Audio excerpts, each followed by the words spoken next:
All right, so this is where you can identify consolidations. It's 3 hour minimum, but ideally you want to look at 4 to 5 hours of consolidations on multi-day runner. Now, 3 hour minimum consolidations, you can use that on overextended gap down. But as I said, the longer the consolidation, the better the stock is easier to short. And also during the consolidations, the consolidation fluctuating range, the price fluctuating range cannot exceed 20% of the stock price. Now, right here, let me give you an example. So if the stock is at $10 and we are consolidating around $10, then 20% of the $10, which will be $2. So the consolidation has to consolidate between 8 to 10 within 4 to 5 hours. So that's called the consolidation. Now, if the fluctuating range, price range, it's over 20%, if it's exceeding 20%, our lower float, if it exceeds 25%, that consolidation does not qualify as consolidation resistance. It doesn't really matter how long they consolidated. If the fluctuating price range goes over than 20%, let's say the consolidation range is between 7 to 10, that's $3, 30% of the stock price. Then that normally can trick a lot of shorts to short into that big consolidation range. Then, now to be honest, that whenever you are looking for resistance to short, okay, I'm seeing consolidation resistance around 7 to 10, and I don't know which one to pick. Do I pick 7? Do I pick 8? Do I pick 9? Do I pick 10? And when you have this massive gap between the lower, the bottom of the consolidation, the highest of the consolidation, that's where the short selling pressure are not concentrated in one spot. That's the time the short sellers will likely to step on each other and make the stock squeezes even higher.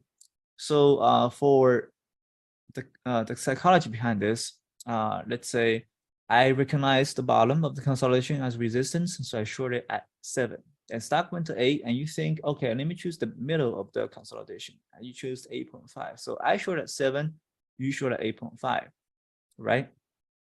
But when the stock went to 8.5, and I feel like, okay, well, it's 8.5 already. I'm down already 20% already, and I should cut my losses. So when I cut my losses, I push the stock up.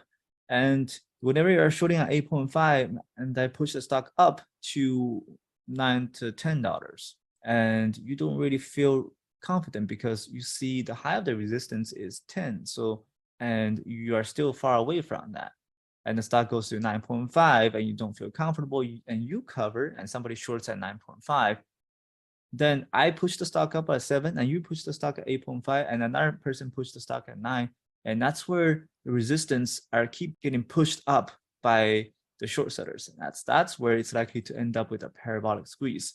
So you do not want to run into that type of scenarios when the shorts are stepping on each other and all of a sudden it has a massive parabolic and you don't really have a time to cover because the stock is halted.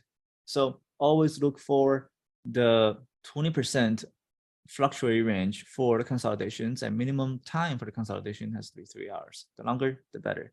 And number 4, the best consolidation time on a daily basis is 10:30 to 2:30 p.m. Now, sometimes it can go to 3:30, but I do not recommend goes above 3:30 because in the last half an hour, stock tends to either break down or break out. And I have seen tickers break down around 3:59 p.m. So in the last 1 minute, they broke down. So the best time to form consolidations is 10:30 to 2:30 p.m. All right, let's talk about consolidation fake out. Now, sometimes you do see some of the fake breakout or fake breakdown on consolidation. Now, this tends to get very annoying and very confusing to short. So if the stock does have resistance, consolidation breakout, fake out, it's very useful for your shorting strategies. I'll be talking about that later in the slides. And whenever you are running into a resistance, then you run into fake outs at the same time. That's benefiting for your shorting strategies. But whenever you are running into a fake breakout and fake breakdown without resistance and it's forming its own resistance, typically these type of situations tends to be very confusing. and very difficult to short, and you tend to get shaked out up and down if your size is way too big. Number 3, so let's talk about how fake out with resistance will increase odds of shorting. This is where expectations versus the reality. And whenever you are looking at, let's say a resistance is around $50 and stock is consolidating around 45, and all of a sudden that stock tends to break through 45 consolidations and run into $50 resistance that instantly faked out around 50, come back to 41. That's a fake out you are looking for because it had that $50 rejections. It double confirms the resistance are still there. So when people who bought into the breakout thinking it's going to break 50, all of a sudden stock reverses 10% all the way down, and their expectations are getting completely destroyed. That's where they will get emotional. They will tend to sell their shares. And that's where the selling pressures is going to break down the mass consolidations. So with resistance on the fake breakout, it's going to increase your shorting.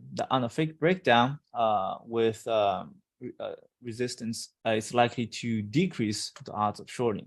So number 4 is fake breakdown without resistance is likely to decrease the odds of shorting. There's a little bit typo there. So whenever you see a consolidation breakdown and without resistance, and then the stock fakes the short sellers to short into the breakdown, then all of a sudden they recover their losses and come back up. This is where shorts get a little bit nervous. Now, these type of situations normally happens into shorts are getting way too eager, and they didn't wait for a consolidation to consolidate 3 hours. They shorted it anywhere between 1 hour and 1 hour and a half into this type of consolidation. That's where they made a massive mistakes. If the stock does a fake breakdown, then the stock is actually break out. So that would definitely decrease the odds of shorting. And normally into a multi-day runner, the stock break through the consolidations. That type of situation, the stock price is likely to flip almost 100% above the consolidation. So cutting your losses, especially on a fake breakdown without resistance, is very important. So for the number 5, to use volume to flow ratio, let's talk about in the later slides.